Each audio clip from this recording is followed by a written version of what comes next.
Welcome back to Shameless Popery. I'm Joe Heschmeyer, and Pope Leo just released his first magisterial document, Dilexi Te, an exhortation on Christian love for the poor. It's beautiful, rich, filled with quotations from Scripture and from the Church Fathers, and honestly, the 2,000-year history of the Church is really brought out in a bold way. It's also spiritually challenging for those of us who live in comfort and in luxury, but unfortunately, it seems that many Catholics have greeted his exhortation with skepticism or outright rejection based on the belief the Pope can't be trusted because he's a liberal Pope. Now, I know a lot of you had high hopes for the new Pope after the incessant leftist activism of his predecessor, but I tried to warn you, Pope Leo is cut from the same cloth. This reaction isn't totally surprising. For one thing, by every metric, Americans live in a politically partisan age, and I think this is true throughout the West.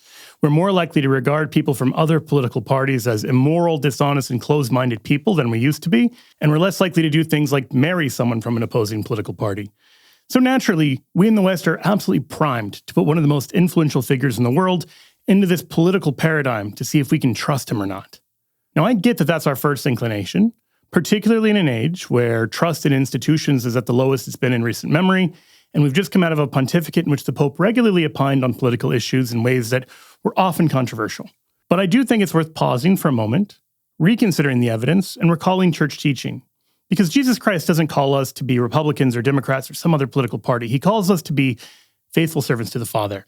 And I think Leo is doing the same thing. I don't think he's trying to get us to attach to a specific party affiliation. I think he's calling us to be better disciples. By the way, if you'll permit me to call your attention over shamelessjoe.com, we'd be grateful for your support.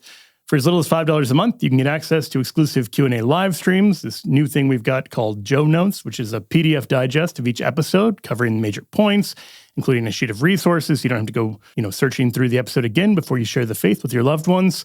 And additionally, your support is really important for this channel's growth. Particularly, many of you may know we've had technical issues lately. My producer is right now driving to Kansas City to help upgrade the studio, and that wouldn't be financially possible without all of my amazing patrons. So if you feel called to do so, please join over at shamelessjoe.com, and just know your support really does make all the difference. Okay, so this idea of trying to peg the Pope as liberal or conservative or traditionalist has grown to such an extent that at the press conference announcing the release of the new document, Dilexi Te, a Washington Post reporter asked Cardinal Czerny about it, to which he said, I think as soon as you say a liberal Pope, then we are pulling the Pope and the ministry of Peter and his successors onto a very partial platform. It's true, you can interpret these things from a political science or sociological point of view, but and God bless you if you want to do that. But we can't answer in those same terms, and we shouldn't. I'm sure that Pope Francis would be unhappy to be called a liberal pope, and I'm sure that Pope Leo would not enjoy the label either, and it doesn't help. I mean, is the gospel liberal? Is the gospel liberal? I guess that's my answer. I think that's the right answer. The Pope isn't trying to be a Democrat or a Republican. He's not trying to be a political liberal or conservative. He's trying to be a faithful disciple of Jesus Christ and to share the gospel in its fullness. In his own words, he said recently, I don't plan to get involved in partisan politics. That's not what the church is about, but I'm not afraid to raise issues that I think are real gospel issues that hopefully people on both sides of the aisle, as we say, will be able to listen to. And just as he's not tying the church to one political party, he's also not trying to side with a particular faction within the church. Instead, he's been very clear that he sees his role as building bridges and depolarizing the camps within the church. And he announced to the church in his inaugural Mass as Pope that he would like that our first great desire be for a united church, a sign of unity and communion, which becomes a leaven for a reconciled world. That attitude is quite possibly what got him elected in the conclave, and it's no wonder. After all, the church has been through years of nasty infighting during the Francis pontificate. Rightly or wrongly, Pope Francis was viewed as being very political, and his actions sometimes fed into this view. He seemed very willing to opine on controversial, hot-button questions. By the end of his pontificate, it was clear that the major tribes of the church had become more entrenched and more radicalized. So this past May, the world and the church was eagerly awaiting to see if the new pope would be Francis II or John Paul III or Benedict XVII. But instead, we got Leo XIV. He took the name in honor of Pope Leo XIII because of his work in Catholic social teaching during the Industrial Revolution, and our current Leo sees a similar paradigm-shifting technology emerging with AI. But our politically polarized brains don't know where to categorize that or what to make of Pope Leo. So people will analyze even little details as proof that Pope Leo has unmasked himself as a secret conservative or a secret liberal or a secret traditionalist. Did he say the Latin Mass when he was bishop in Peru? And according to which missal? Did he smile more during his meeting with Father James Martin or with J.D. Vance?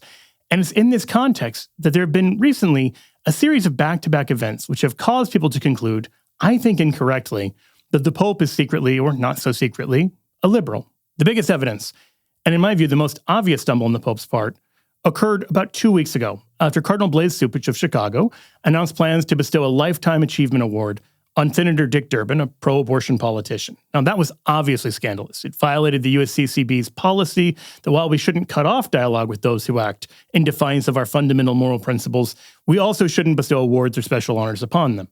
In fact, Cupich's own Diocese of Chicago has that same official policy. Now, several other bishops, beginning with Senator Durbin's own bishop, Bishop Popery of Springfield, Illinois, these bishops denounced the move publicly. So, as Pope Leo was speaking with a group of English-speaking reporters at Castel Gandolfo, somebody asked Pope Leo about this. Now, to my mind, the most important part of the exchange is actually the very beginning. Can I ask a question in English? Just a quick one question in English. Thank you. Thank you for speaking with us. I just wanted to ask one thing that has become a bit of a divisive subject in the U.S. right now, with Cardinal Cupich giving an award to Senator Durbin. Some people of faith are having a hard time with understanding this because he is he's for legalized abortion. How would you help people of faith right now decipher that, feel about that, and how do you feel about that?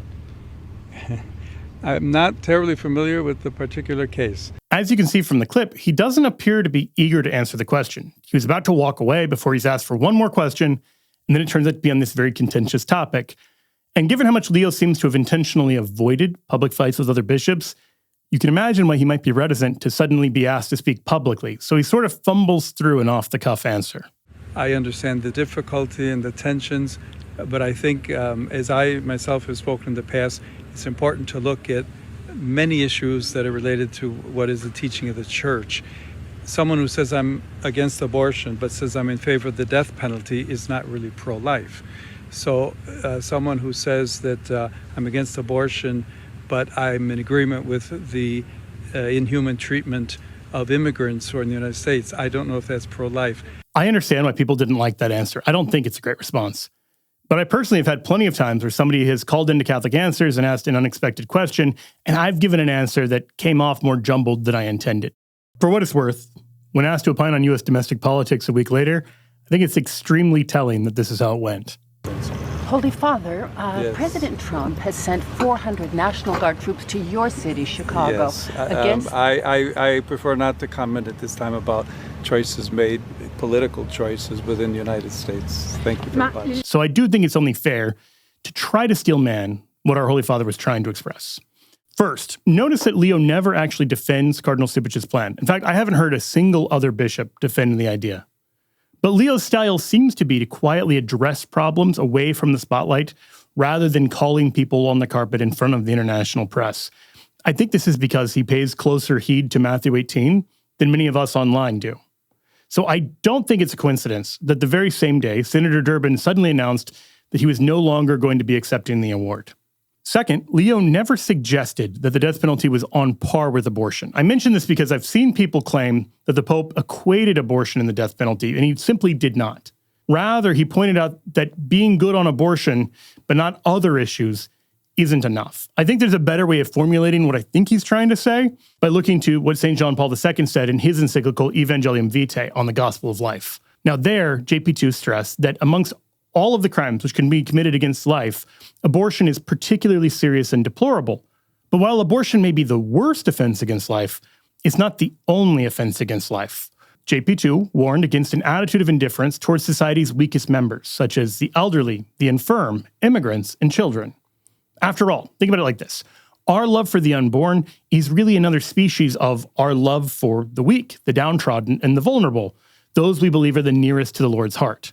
Now, that doesn't mean a nation can't have and enforce sound immigration policies, but it does mean that we need to do so in a way that still treats immigrants as made in the image of God.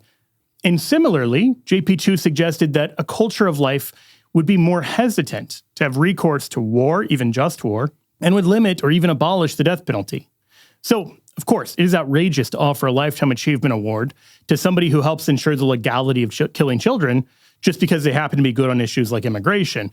But as Catholics, we also have to remember that the creation of a culture of life is something bigger than just being right on the issue of abortion. So that was the Durban controversy. The very next day, Pope Leo found himself embroiled in a different controversy. Now, this time it wasn't really over something he'd said, but what he did or where he was. And I'm honestly not sure this would have been a major controversy had it not followed immediately on the heels of the Durban comments. But Pope Leo was at a pre-planned event in Rome about climate change, and while he was there, he blessed a block of ice. And people were outraged and claimed that this was somehow pagan. When we got the new Pope, I was really hoping that we would have something much better than Pope Francis and his disastrous reign over the Catholic Church. And yet what we see there with that blessing a block of ice, that is a nod to the paganism of the environmental movement. 100%. But blessing a block of ice isn't pagan. Christians have been blessing the goods of the earth for as long as there's been Christianity. This is particularly true with the blessing of water. We find Tertullian talking about the blessing of the waters to be used before baptism as far back as about the year 200. Now, this Christian gesture doesn't suddenly become pagan if the water happens to be frozen. And in this case, the frozenness is intentional. This was a 20,000-year-old block of ice from Greenland, which they watched melt into holy water, which of course symbolized climate change. But that, I suspect, is really at the heart of the bigger issue. In countries like the US, climate change is a heavily partisan issue. We can see the stats showing about 3/4 of Democrats believe climate change is a serious crisis, compared to only about 1/4 of Republicans. But outside of the US, climate change isn't an issue tied to one political party or another. Most Europeans, for instance, agree that it's a serious problem, even though people obviously disagree about what can and should be done about it. Now, hopefully, whatever your own views are on the ins and outs of climate change, we can at least recognize this isn't about supporting one political party. And we can also hopefully recognize that if humans are destroying the earth, that's a moral problem that the church should help us address, particularly given that all the way back in Genesis, we find that one of our first duties is to be good stewards of God's creation. So if we're failing to do that, whether it's by climate change or pollution or some other way, those are moral concerns that the church should speak out about. That doesn't mean that the church is going to have all the scientific solutions, but the church clearly does have a role to play in getting people to take ecological stewardship seriously. And so that's something we've seen several of the last popes doing, from St. Paul VI to St. John Paul II to Benedict XVI to Pope Francis. And I think that these dual controversies both overshadowed the release of Dilexi Te and also colored how people read it. It's easy to kind of write it off, we should care for the poor, as liberal pablum, but the reality is it's gospel truth. Jesus promises and warns us in Matthew 25 that whatever we do to the least of our brothers, we do to him. So service of the poor is literally inseparable from service to Christ. As Pope Leo points out in the document, for us Christians, the problem of the poor leads to the very heart of our faith, since it's in the poor that we find the flesh of Jesus Christ. So caring for the poor isn't an issue of left and right, it's an issue of right and wrong. That's the message Jesus shows us in Lazarus and the Good Samaritan and throughout the New Testament. So before you go writing off Dilexi Te as some kind of liberal social justice agenda, I hope you'll read it with an eye towards the gospel and towards our own final judgment. Now, this Thursday, I'm going to be offering my own deep dive into Dilexi Te, where we'll examine how caring for the poor is one of the central calls of the Christian life, how the document harkens back to the apocalypse, and a lot more.